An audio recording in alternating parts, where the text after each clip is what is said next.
Et voici qu'un légiste se leva et lui dit pour le mettre à l'épreuve. « Maître, que dois-je faire pour recevoir en partage la vie éternelle ?» Jésus lui dit, « Dans la loi, qu'est-il écrit? Comment lis-tu » Il lui répondit, « Tu aimeras le Seigneur ton Dieu de tout ton cœur, de toute ton âme, de toute ta force et de toute ta pensée, et ton prochain comme toi-même. » Jésus lui dit, « Tu as bien répondu, fais cela et tu auras la vie. » Mais lui, voulant montrer sa justice, dit à Jésus, « Et qui est mon prochain ?» Jésus reprit, « Un homme descendait de Jérusalem à Jéricho.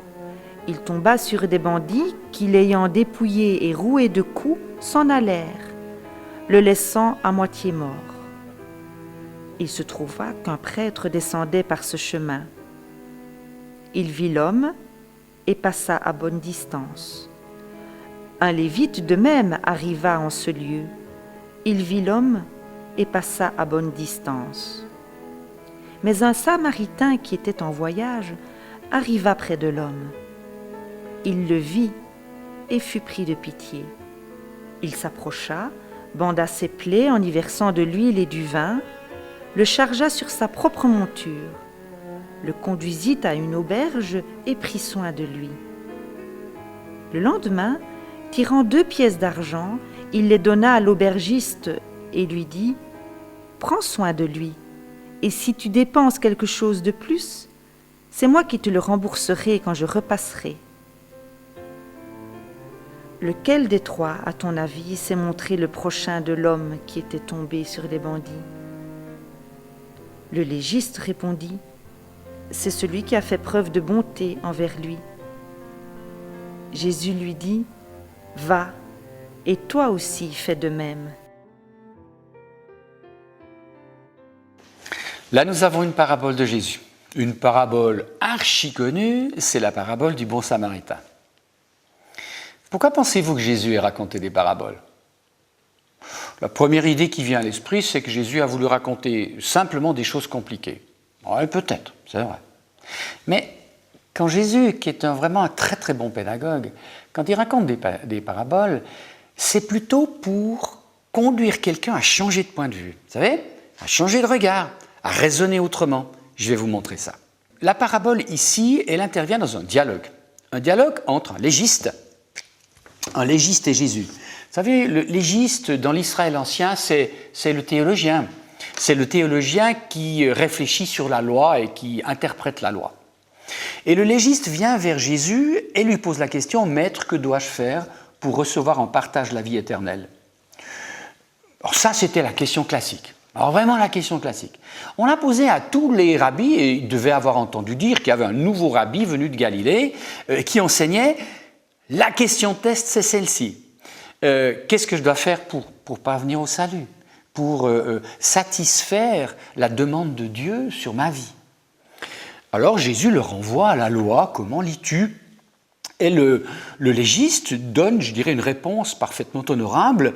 Tu aimeras le Seigneur ton Dieu de tout ton cœur, toute ton âme, de toute ta force, toute ta pensée, ton prochain comme toi-même. Ça veut dire que le légiste là donne ce condensé de la loi dans le double commandement de l'amour de Dieu et de l'amour du prochain. Ce qui nous fait, soit dit en passant, remarquer que cette condensation de la loi dans le double commandement d'amour, Jésus l'a hérité. Il y avait déjà en son temps des rabbis qui avaient insisté sur le fait que observer la loi ne nécessitait pas d'abord d'observer tous les commandements les plus petits, les plus minuscules, la dîme, etc., mais qu'il y avait des commandements plus importants que d'autres. Bon, mais ici la question n'est pas là, parce que Jésus dit « D'accord, fais cela, tu auras la vie. » Nouvelle question, qui est mon prochain? Alors ça, c'était la question qui tue. Parce que, qui est mon prochain? C'était le grand débat porté dans l'Israël ancien là-dessus. Pour certains, le prochain, c'était l'Israélite, en tout cas pas l'étranger. Mais pour d'autres, c'était encore plus restreint. C'est le prochain, c'est celui que je connais, c'est celui de ma confrérie religieuse. Par exemple, pour les pharisiens, le prochain, c'était l'homme du groupe religieux. La secte, si vous voulez. Bon. Et alors, on pose à Jésus la question qui va l'obliger à se déclarer. Et Jésus va répondre par la parabole. Il va répondre par la parabole, qui est la parabole du Samaritain. On a là, dans cette parabole, tous les signes d'un récit provenant de Jésus. Jésus a dit beaucoup de paraboles. On a là vraiment une couleur locale. Hein. Un homme qui descend de Jérusalem à Jéricho et qui tombe dans une embuscade, et qui est laissé à demi-mort. Et c'est d'ailleurs bien aussi dans le discours provocateur de Jésus que d'avoir placé le Samaritain comme modèle de l'amour. Ah ben oui, parce que le Samaritain, pour un Judéen, un homme qui habite là dans la région de Jérusalem, le Samaritain, c'est l'hérétique, c'est le douteux, religieusement parlant. Il y avait non seulement un conflit entre Judéens et Samaritains, mais il y avait même parfois de la haine religieuse. Vous savez, une parabole, elle est toujours rédigée d'un certain point de vue, c'est-à-dire du point de vue d'un personnage. Et ici, cette parabole du Samaritain, à votre avis, à partir de quel personnage est-ce qu'elle est racontée ? On aurait évidemment envie de dire Samaritain. Évidemment, le Samaritain, ça c'est bien dans le style de Jésus, le style provocateur de Jésus, qui donne comme modèle de l'amour du prochain le Samaritain, c'est-à-dire celui que les Judéens détestent, ce qu'ils considèrent comme un hérétique. Les Judéens, ils appartiennent à ce judaïsme autour de Jérusalem qui considère que la Samarie et les Samaritains font partie d'une hérésie. C'est bien aussi provocateur de Jésus, mais ce n'est pas de son point de vue qu'il a raconté le récit. Le récit, il est raconté à partir de l'homme qui est tombé dans l'embuscade. Pourquoi je dis ça ? Eh bien parce que vous constatez que la parabole ne raconte que ce que cet homme éprouve et ce qu'il sait. Et ce qu'il ne sait pas, le récit ne le raconte pas. Pourquoi est-ce que le prêtre ne s'arrête pas et fait le détour pour ne pas passer près du Samaritain ? Pourquoi est-ce que le Lévite fait de même ? Il y a des exégètes qui pensent, peut-être ont-ils raison, que c'est à cause des prescriptions de pureté. Oui, parce que l'homme à demi-mort, il devait être sanguinolent. On ne peut pas toucher le sang sans devenir impur dans l'Israël ancien. Et donc, ils ont voulu éviter de devenir impurs. Eux, le prêtre ou le Lévite. Peut-être. Mais l'homme, justement, ne le sait pas. Il ne le sait pas parce que si vous êtes là, au bord de la route, avec une panne dans votre voiture, et que vous essayez de faire signe pour qu'un automobiliste s'arrête pour vous rendre service, s'il passe tout droit, la seule chose que vous ne savez pas, c'est pourquoi. Donc c'est bien ce qui se passe. Vous ne savez pas pourquoi. Ils avaient peut-être d'excellentes raisons pour ne pas le faire. On n'en sait rien. Une seule chose que vous savez, c'est qu'il passe tout droit. Mais c'est ce qui vit cet homme-là. Et ce qu'il va éprouver, c'est quoi ?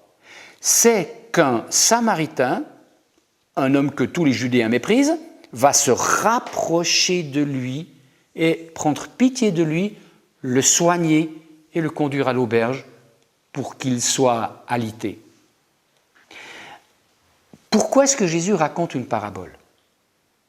Eh bien justement, il va par ce récit demander au légiste de prendre la place, non pas de celui qui dira « moi l'aide, elle va jusque-là, mais pas plus loin ». Non, de prendre la place de celui qui a besoin des autres, de celui qui a besoin d'autrui. C'est cette place-là qu'il doit occuper. Alors Jésus va raconter un petit récit où il l'immerge dans la position de l'homme blessé. Et c'est à partir de là. Qui est le prochain ? Eh bien, c'est celui qui se fait proche. Qui est le prochain ? Ben, c'est celui qui se rapproche de moi et qui ne fait pas un détour. Alors, ce que va conclure justement le légiste, et c'est à ça que Jésus le conduit, c'est que, à sa question « qui est mon prochain ?», Jésus ne va pas dire « eh bien, c'est jusque-là, les membres de ta confrérie religieuse, et puis un petit peu plus, peut-être ceux de ton village, et puis un tout petit peu plus encore, puis on s'arrête là ». Non.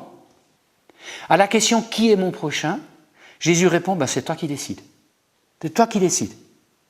C'est pas de savoir si l'autre est israélite ou pas. C'est toi qui décides en te rendant, en te faisant proche de lui par la compassion que tu exerces. Parce que tu discernes qu'il a besoin de toi et que tu décides qu'il va être ton prochain. C'est toi qui le décides. Et donc la parabole vient ici permettre au légiste d'adopter un tout autre point de vue. Et dès lors, tu aimeras ton prochain comme toi-même, oui, mais le prochain, c'est toi qui décideras qui, pas le monde entier, non, mais qui, à quel moment, va devenir celui dont tu vas te faire proche pour lui faire éprouver ta compassion et par là même lui faire goûter l'amour de Dieu.